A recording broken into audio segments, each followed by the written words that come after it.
everybody. Thanks very much for the given opportunity. Here we are going to talk a little bit about history of project in medicine, I think, probably in radiology, imaging. And we are going to do it kind of combined way between some kind of historical or kind of additional comments together with the scientific part. Yeah, the purpose of the presentation is really more or less to think also when we talk about the scientific part, how the ideas are commented about, how ideas are defined, how collaborators are kind of found and lined up, and how the implementation went over different kind of time points and different projects. As an example, we are going to be talking about bladder cancer, and more or less this is cancer that is ranked number 10 worldwide. And again, it affects both men and women, and it ranks mostly, it's more prevalent in men. And what is important about the bladder cancer, actually the 5-year survival rate, it depends for early stage,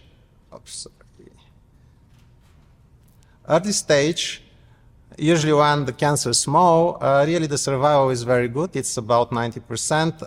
However, when it really advances, the survival reduces to 40–60%, and especially when it's really getting even more advanced, the survival is small, about 10%. Which means accurate survival prediction can understand disease heterogeneity, tailor treatment and decision making, can improve resource allocation, and counsel patient and families, which is very important. What are the tools, for the physician to figure out, to try to make that prediction is usually clinical reports, imaging, CT scans, histopathological slides, and more recently also occasionally gene expressions and molecular markers. And more or less for us scientists, we have also tried to use the same data and use some methods for analysis, which will be machine learning, support vector machines, logistic regression, random forest, or some linear models, which are very much typical for use to use in clinical setups, and also risk stratification.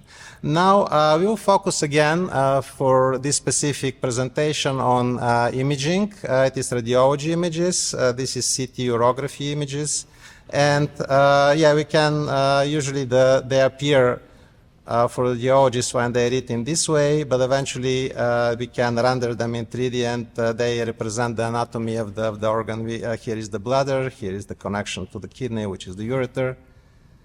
And I'll really go a little bit historically what happened here. Some time ago, two physicians, Dr. Quilly and Dr. Cohen, actually approached us and asked, can we do something about abdomen, specifically bladder? And we said, of course, we are very interested for applications in medical field. And the task was initially to try to find cancer in that ureter. It is a tubular organ, and the cancers are very small and difficult, actually time-consuming to catch, and potentially also into the bladder. And over the years, we developed some tools to do that kind of detection of cancers, also detection, characterization, malignant or benign. In time, that, again, organ, actually, we stayed with that organ because also we had, again, oncologists, and together with the other two MDs, approaches also was asking, can we do something about treatment response assessment? What does it mean? That we have pre-treatment scan. This is when the patient arrives in the hospital. Then they apply treatment. Usually it's chemotherapy, and we can see the cancer before treatment and after treatment. And is it possible to make more precise prediction? Because it's not always clear that when the cancer is, the object is large like that, that it's not responded. Probably it's kind of tissue, that really scar tissue that accumulated after treatment. Is it possible to develop more accurate methods to do that response to treatment assessment? And for the couple of years we are working on that project, and we were funded through NIH. And also it's very important to find complete response. In that case, it's possible to preserve the organ. Usually the usual treatment for bladder is they remove the organ if we have even the stage 1 cancer, which is very important if we can assess accurately that one at that stage. And of course, this is our, this is, of course, our team from, scientists and physicians, which really we are working and developing the models. And eventually coming to the specific purpose of that presentation is really we wanted to utilize the clinical information from radiology images and really use the advantage of different modeling techniques like linear nomograms, radiomics methods based on information extracted from the images, and deep learning methods, and also exploring large language models in that picture. And the idea is really to do a 5-year survival prediction, more accurate for survival of the patient. And certainly if we improve that prediction, we can do better treatment planning and improving prognostic outcomes for the patients. I would like to say a general statement here, data sets. This is a very critical part for all the research, I think in general, but for medical research extremely important.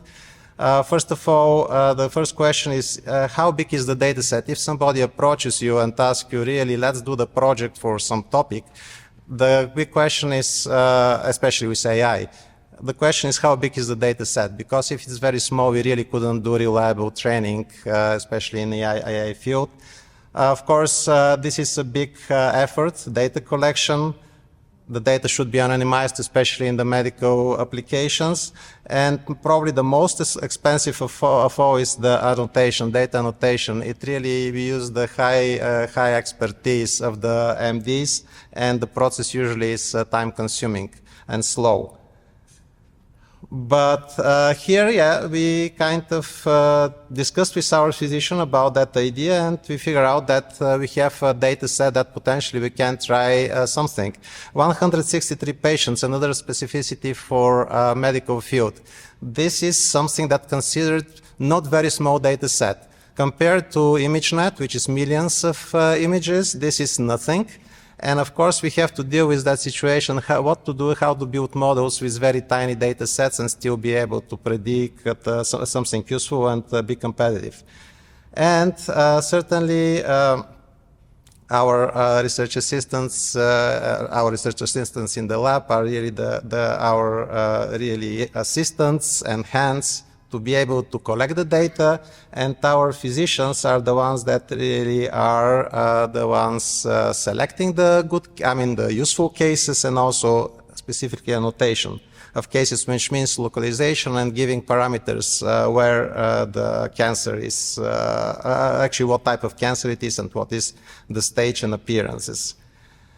Another thing about data sets, it is very important that from the very beginning, after we collect the data sets, we split the data sets in training, validation, and test sets. Why do we like to do these ones? Because actually, if we don't do it, we can do a highly overtrained model, and basically we don't have a generalizable systems. Basically, and if you don't do it at the very beginning, we already contaminate the data set. We think, oh, okay, we try on that part of the data set, or we try the entire data set, and then we split it, we already contaminate the data set, and this one, of course, hurts immediately the generalizability of the project. And also when we do this one, we usually try to kind of balance the two classes. In this case is alive and diseased kind of groups, to be able not to create additional problems with the small data sets that we usually deal with. And also, based on the year of experience, we kind of wanted, we have kind of some knowledge and approaches to try different type of models. We can build some models based on clinical descriptors or descriptors from images, which is called radiomics, and also deep learning descriptors, which can potentially come after we train the deep learning neural network with the entire image, and we kind of intercept the image, the signal from somewhere in the middle of the network, and it also acts like features. Now, I think I'll cover quickly the individual kind of descriptors. We had radiomic descriptors, and Disun really, she worked very hard on this part, and we extracted different type of descriptors. We did gray level descriptors, morphological descriptors, and texture. And what happens in this process, initially we do outlining, automatic segmentation basically of the object of interest, which is the cancer here. And after which we really apply mathematical formulas within the areas, and they potentially correspond to some phenomena of the image, which we either learned from radiologist experience or simply kind of contrast difference between periodicity of grays and more or less such kind of descriptors. And then once we have them, we usually, sorry about that, we usually build, actually we combine them, merge them in a single score. In this case, it will be survival likelihood, which will be binary, survive, not survive. And certainly in the process, we also use feature selection, because the features that we can generate are a lot. And for that standard approaches, we really need a smaller feature space. Different methods that we can use. Here we use backpropagation neural network, of course, the small one. The idea was to be tiny. But we also can use the linear models, support vector machines, or random forest. And they have for different applications, we have, better models or more suitable models, but also it's difficult to recommend before you try, especially again, with specific domain and small data set. The important thing for that approach is that everything should be small number of parameters. A different approach was the deep learning approach, and here we decided to see how we can represent that difference between pre-treatment and post-treatment. And the way we came up, which was something new, we really created a hybrid ROIs, which basically takes part of the lesion and of one of them and part of the lesion of the other one, and we create really a set, and we subsample the entire lesion in this way. And then potentially we use that lesion to train the models. And again, to train the deep learning model, which was really not very deep. It was some variation of AlexNet, but also we used new neural models like ResNet later on. The important thing also was the introduction of our clinical collaborators. They ask us, okay, can we use more? Can we use clinical descriptors? And it happened, yeah, we can review the medical records, and we can extract different parameters of the lesions. Then we go to something called nomograms, which probably, people know. This is kind of combination of, it creates semi-linear combination of inputs of of the parameters from the lesions. And eventually we also wanted to see what happens if we combine the different models, clinical, radiomics, and deep learning descriptors in a single model. And again, we use BPNN to combine them in one. As a result, we got, again, descriptors based on clinical model in kind of terms of AUC. We got 0.82, radiomics 0.73, 0.71 for deep learning model. And then combined one really was better, and we see some statistical significances for the combined model. And here also, when we do a survival curve analysis, we see that the combined model is providing better separation of the life and death groups compared to, let's say, only a clinical model, nomogram model. And of course, again, the next step was again interestingly coming from our medical collaborators. Actually, Dr. Gouani thought, can we really replace now the manual extraction of information from clinical reports, and we use potentially large language models? And we also discussed with Dr. Radom, and we saw that it's probably interesting to try. And here, yeah, the process is the following. Again, instead of manual extraction of clinical reports, we used a different type of LLMs. We tried different LLMs. We used Dolly Vicuna, Llama, GPT 3.5, and GPT 4.0 because it was a few years ago. Now we have slightly better GPTs also, and Llama.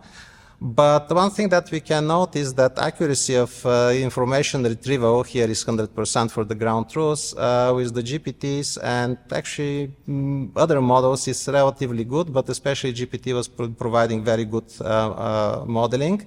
And especially for accuracy, when we use it in the nomogram model, we see pretty close performance, about 0.77 AUC versus 0.78, which is very promising. And here we can certainly see for the different models and different type of retrieval what happens with the data, but really everything is close to the dashed line, which is the target. And this is also for the combined model.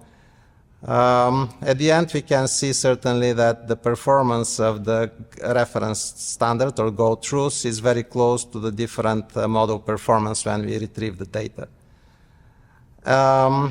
Again, this is a very quick mentioning here. We asked the GPT directly. If we provide the report, the complete report, what really happens, and can it predict? What is the accuracy of prediction instead of going through the nomogram model? What happened is that the target is 0.78. This is the gold truth when it's manually extracted information. And when we have full report or shorter reports here, we got about 0.73. Basically, the accuracy was reduced. But the more kind of important point is that when we are also asking the prompt, how do you know? Why do you decide like that? And it seems that about 32% of the time for the shorter reports and about 70% for the long reports, the model doesn't know. It says, okay, I know, which means it's kind of potentially hallucination, or we don't know, but we don't have clear explanation why it happens. And in more or less, yeah, in conclusion, we really got, some kind of promising results when we use different combination of complicated methods. And more important is probably the take-home messages from this study. I would like to say this project required a team of multidisciplinary experts, which has been formed by inviting parent new collaborators with strong interest in the project. Clinical collaborators are critically important for definition of clinically important task first, collection and annotation of the data, both clinical reports and images, and evaluation of the results. Project implementation steps should include data collection, training, validation, and test data splits are critical for robustness of the model development. A review of promising AI methods should be applied, and pilot experiments building AI predictive models and model accuracy estimation. A few promising AI methods should be selected and used for the final model design, depending again on what we are using, small dimension or larger dimension. Transfer learning is especially useful for medical tasks, and very importantly, funding. This is something critical for all this research, and acknowledgement certainly for our funding sources. And yeah, this is again the team that pictures of the people we saw over time. Thank you very much.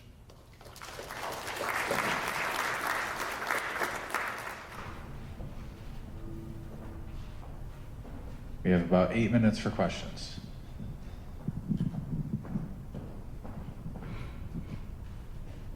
Hi, thank you so much for talking about LLMs and the advances data science has in the medical field. As a health informatics student, it gives me a lot of hope.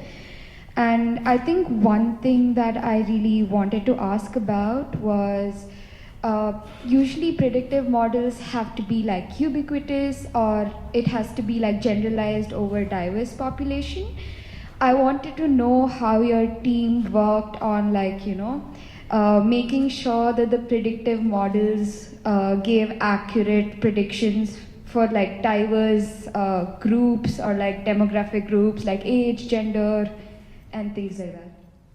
Yeah, this is excellent question, exactly. I mean, all the data, as we know, it is biased, and certainly when you have a small data, it's even more biased because you stay only within the domain.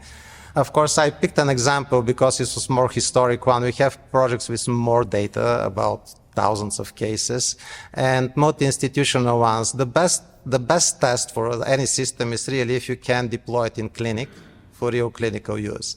This doesn't happen. You have to go through, I mean, it doesn't happen easily. You have to go through FDA, the hospital should buy it or whatever.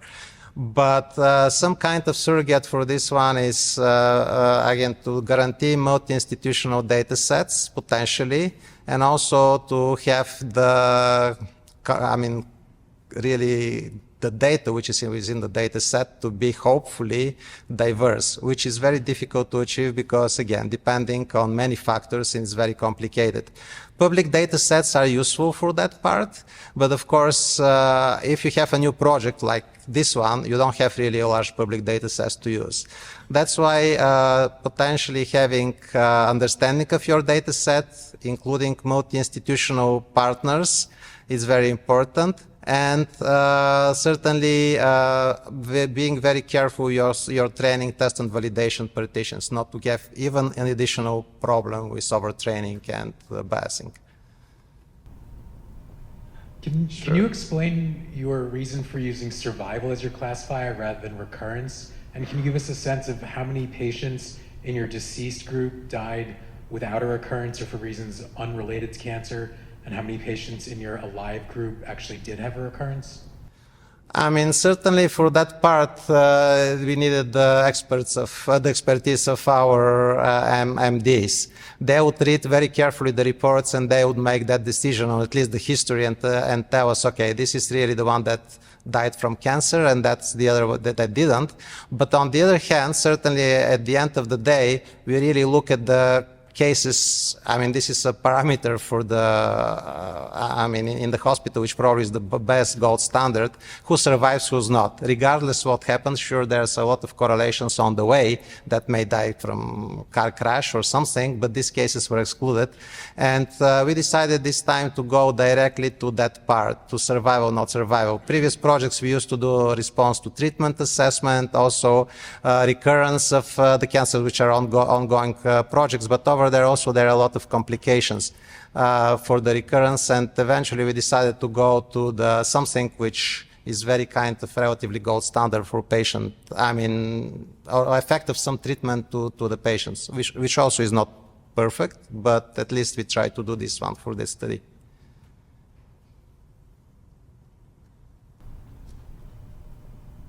Yeah.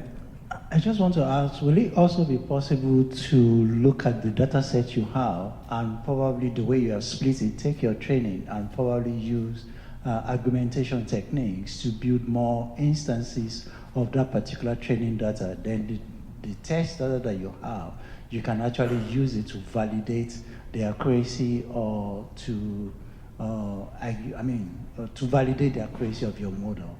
So by that, you kind of understand, because using that argumentation, you can actually build a phenomenon of how the instances of those particular cases look like. Then, whatever you're getting from your model could probably be more accurate, and you can also get more prediction. That's just my study. That's an excellent question. Yes, of course. We tried to do some augmentations. It was interesting. We also tried to use the new approaches GAN to generate, generative models to get some new kind of potentially new samples. Interestingly, the most important augmentation that happened was the simple flipping, especially for, again, it's very task dependent. For the bladder, you don't like to turn it back and train the system this way. Stays like that and the system should know. But of course, left and right flipping was helping. The generative approaches, unfortunately, didn't help us very much. Somehow, they are blurring very much malignant and benign lesions, basically cancer versus non-cancer, or kind of progressing disease or not progressing disease. Somehow, they are not that perfect. We tried a lot, actually, with different GAN techniques, the new ones, which work very well for images. They generate very good, for faces. They generate very good faces. Seems different as far as we know, but when we apply them to retrain the model for this one, they weren't really helping very much when we tried them later on to train the model. And probably that's true. We don't inject new information, unfortunately, with GANs. We probably do some kind of interpolation and smoothing the training process of the system, kind of, to be more smooth when you train. Which is a good, we hoped a lot that we can generate a little bit something new or get extra, but somehow didn't help very much. Probably also the data set small.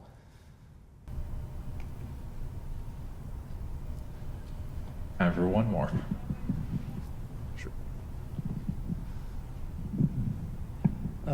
Interesting talk here. I'm having trouble grasping the amount of variables that you're feeding into the model from the 163 patients. I'm sure it's not all consistent on a per basis, right? Can you give a feel for how many there are? And then the distribution within that, right? And this kind of ties with the augmentation, right? Some parts are missing. We got to fill in the gaps. Can you give a feel for that? Absolutely. This is an excellent question. This is a little bit as we learned the old school thing that we do radiomics. Now everybody's doing deep learning and they don't have that questions, which actually this is exactly the same problem over there, but it's hidden in the millions of weights and over redundancy over there. Usually here we have about 90 features. We can have a lot, but we figure out that we have about 90 features, combination of that gray level morphological and texture features. Obviously, this is too much. That's why we have a process with feature selection, and that feature selection, again, it's everything's applied on the training set. We need to have definitely some piece of it training set or some cross-validation approach, but you really need a training set to define your small number of features that you would use. And usually here we end up around 5-6 features from these ones, which more or less, again, we know from prior experience that at least is rule of thumb, 1 to 10, but experimentally it also happened, 1 to 10 means the data set versus inputs, features. Interestingly, experimentally, it happened something like that. Around 5-6 will happen to be useful and not overtraining the model when you try it on the validation set. And then eventually when we do the combination, we are using usually the outputs of the deep learning when we put the combined model. Here really we have only one additional input, which is the output from the deep learning predictor. We don't increase the feature space in order again to be able to do it, but it's absolutely right question. You have to be extremely careful what you're doing with these things, otherwise the model overtrains immediately, but you see it right away on the validation set and the test set. Okay, thank you so much.